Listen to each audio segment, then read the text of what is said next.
Hi friends, నేను మీ రాంబాబు. ఇప్పుడు మనకు ఒక అప్డేట్ వచ్చింది. అదేంటంటే ఫైనల్కి 25వ తేదీన ఇస్తామని మనకి గవర్నమెంట్ నుంచి అఫీషియల్గా రావడం జరిగింది. అందరికీ హై స్కోర్లు 80+ చేసిన వాళ్ళందరికీ కూడా కంగ్రాచులేషన్స్. అండ్ తక్కువ మార్కులు వచ్చాయని కూడా ఎవరు కంగారు పడవద్దు.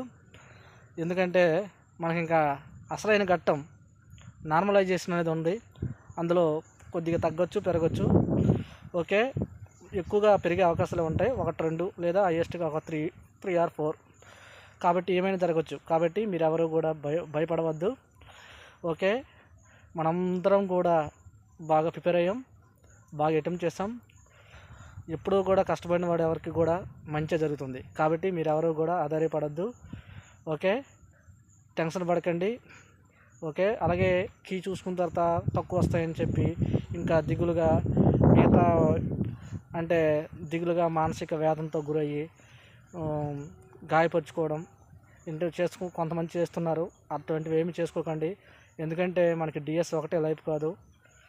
మనిషి తెలివితేటలు ఉండాలి, కానీ మనీ సంపాదించడం ఈ రోజులో చాలా మార్గాలు ఉన్నాయి. కాబట్టి మీరెవరూ కూడా టెన్షన్ పడకండి. గవర్నమెంట్ కూడా ఇంకా కొత్త డిఎస్ కూడా ఇస్తామంటుంది. కాబట్టి మీరెవరూ కూడా ఆధారపడవద్దు.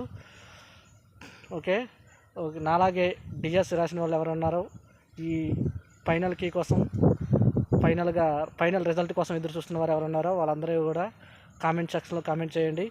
ఈ యూట్యూబ్లో చాలామంది కటాప్లని చాలామంది పెడుతున్నారు. మీరు ఎవరూ కూడా వాటిని చూసి దిగులు పడడం కానీ భయపడడం కానీ చేయకండి. ఎందుకంటే కటాఫ్లు అనేవి ఇప్పుడు అంత ఖచ్చితంగా ఉండవు. దేని బేస్ చేసుకుని ఇస్తారు కటాఫ్స్?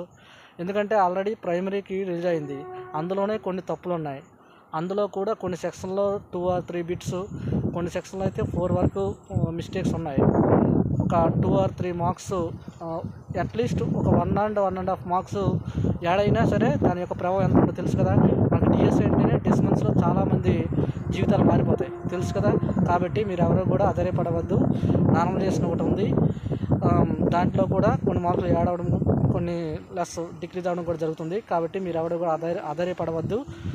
ఓకే, అందరూ కూడా ధైర్యంతో ఉండండి. మనం ఈ 7 years 218 నుంచి 220 వరకు బాగా ఎఫర్ట్ పెట్టాం, బాగా రాసాం. కష్టపడిన వాడు ఎవరు కూడా ఓడిపోయినట్టు చరిత్రలో లేదు. కాబట్టి మనందరం కూడా కష్టపడ్డాం, మంచి ఫలితాలు వస్తాయని ఆశిద్దాం. ఓకే, నాలాగే మీరు కూడా చాలామంది ఈ యొక్క రిజల్ట్ కోసం ఎవరైతే ఎదురు చూస్తున్నారో వాళ్ళందరూ కూడా ఏ జిల్లా కామెంట్ సెక్షన్లో కామెంట్ చేయండి ఫ్రెండ్స్. ఓకే, మీ అందరికీ కూడా all the best. Congratulations Kumar సాగినోకి. Thank you.